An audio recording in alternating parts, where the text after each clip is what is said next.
दोस्तों, आज हम अक्सर बात करते हैं कि क्या हमारा समाज, हमारा देश या हमारी ये खूबसूरत दुनिया सच में आगे बढ़ रही है। तरक्की के बड़े बड़े दावों के बीच क्या इंसान शांति से जीना सीख पाया है? इस सवाल का जवाब ढूंढने के लिए इतिहास का एक गहरा जख्म याद आता है।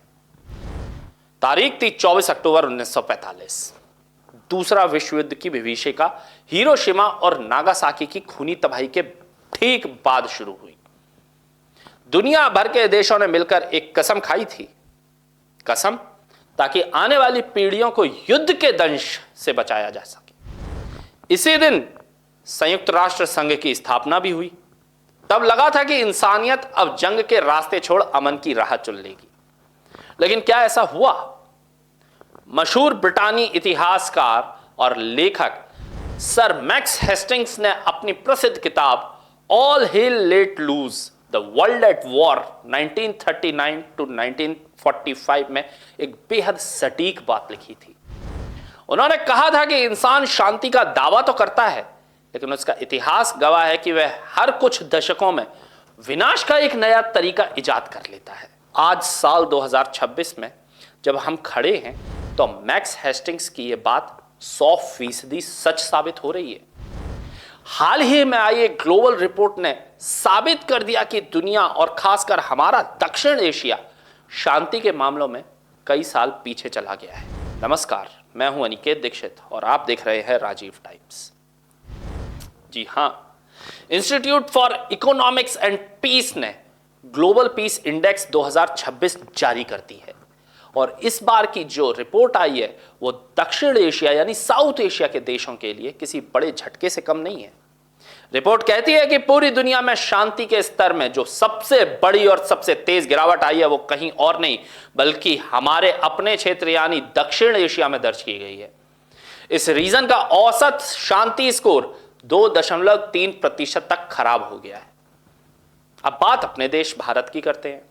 इस लिस्ट में भारत की नीति, नियंताओं और हम नागरिकों की फिक्र को बढ़ा दिया गया है। 2026 के इस ग्लोबल पीस इंडेक्स में भारत खिसक कर 127वें स्थान पर पहुंच गया है। रिपोर्ट में इसके पीछे की बड़ी वजह भी बताई गई है। पहला, हमारा पड़ोसी देशों जैसे पाकिस्तान और म्यांमार के साथ बढ़ते सीमाई तनाव। दूसरा, देश के आंतरिक हिस्से खासकर मणिपुर में लंबे समय से जारी जातीय हिंसा। इन वजहों ने भारत को शांति के मामलों में पीछे धकेल दिया है। हैरानी की बात यह है कि भारत अपने कई छोटे पड़ोसी देशों से भी इस रैंकिंग में पिछड़ गया है। तो फिर दक्षिण एशिया में सबसे आगे कौन है? हमेशा की तरह हमारा हिमालयी पड़ोसी देश भूटान इस रीजन का सबसे शांत और सुरक्षित देश बना हुआ है। दुनिया भर में भूटान को 16वां स्थान मिला है। इसके बाद सबसे बड़ा और सकारात्मक चमत्कार किया है श्रीलंका ने। साल 2022 के आर्थिक और राजनीतिक संकट से जूझने के बाद श्रीलंका ने अपनी स्थिति में जबरदस्त सुधार किया। महंगाई पर काबू, आर्थिक तरक्की और राजनीतिक स्थिरता के बूते श्रीलंका इस बार 14वें पायदान की छलांग लगाकर 67वें स्थान पर आ गया है, जो दक्षिण एशिया में दूसरे नंबर पर है। वहीं राजनीतिक अस्थिरता के बावजूद बांग्लादेश इस लिस्ट में 117वें स्थान पर है, यानी वो भी भारत से ऊपर है। लेकिन इसके विपरीत नेपाल में इस बार सबसे बड़ी गिरावट देखी गई है।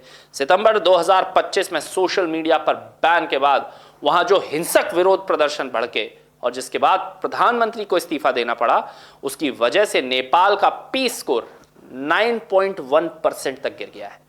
वहीं हमारा पड़ोसी पाकिस्तान 152वें स्थान पर है, जहां आतंकवाद और आंतरिक कलह चरम पर है। और इस पूरे क्षेत्र में सबसे अशांत देश अफगानिस्तान है, हर बार की तरह, जो वैश्विक स्तर पर 157वें स्थान पर बना हुआ है। अब वैश्विक स्तर की बात करें तो आइसलैंड लगातार 19वें साल दुनिया का सबसे शांतिपूर्ण देश बना हुआ है, जबकि रूस इस लिस्ट में सबसे नीचे है। रिपोर्ट में यह भी चेतावनी दी गई है कि इस समय दुनिया भर में दूसरे विश्व युद्ध के बाद से सबसे ज्यादा सक्रिय सैन्य संघर्ष चल रहे हैं, जिसमें हालिया इजराइल, अमेरिका और ईरान के बीच छिड़ा तनाव भी शामिल है। तो दोस्तों, यह है साल 2026 की दुनिया की असल तस्वीर। हम चांद और मंगल पर बस्तियां बसाने की बात कर रहे हैं आर्टिफिशियल इंटेलिजेंस और आधुनिक हथियारों की नुमाइश कर रहे हैं, लेकिन कड़वी सच्चाई यह है कि हम अपने घरों में, अपने समाज में और अपने देशों में सीमाओं पर पहले से ज्यादा असुरक्षित और अशांत हो गए हैं। जब भारत जैसा महान लोकतंत्र, जो सदियों से दुनिया को बुद्ध और गांधी की अहिंसा परमो धर्म का संदेश देता आया है, वो अगर शांति के सूचकांक में 127वें नंबर पर आ जाए तो यह हम सबके लिए शर्मिंदगी की बात है। अब राजीव टाइम्स के इस मंच से सवाल आपके लिए, आपको क्या लगता है, क्या मणिपुर जैसी आंतरिक हिस्सा और पड़ोसियों के साथ जारी तनाव को हम बातचीत के जरिए नहीं सुलझा सकते? क्या एक सुपर पावर या बड़ी आर्थिक शक्ति बनने की होड़ में हम आंतरिक शांति और सामाजिक सौहार्द को पीछे छोड़ते जा रहे हैं?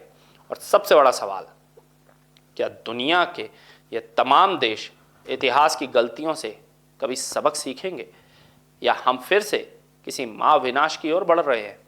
अपनी राय नीचे कमेंट्स बॉक्स में लिखकर हमें जरूर बताएं। राजीव टाइम्स की इस विशेष रिपोर्ट में आज के लिए बस इतना ही। देश, दुनिया और समाज की हर गहरी और विश्लेषणात्मक खबर के लिए जुड़े रहिए हमारे चैनल के साथ। शुक्रिया।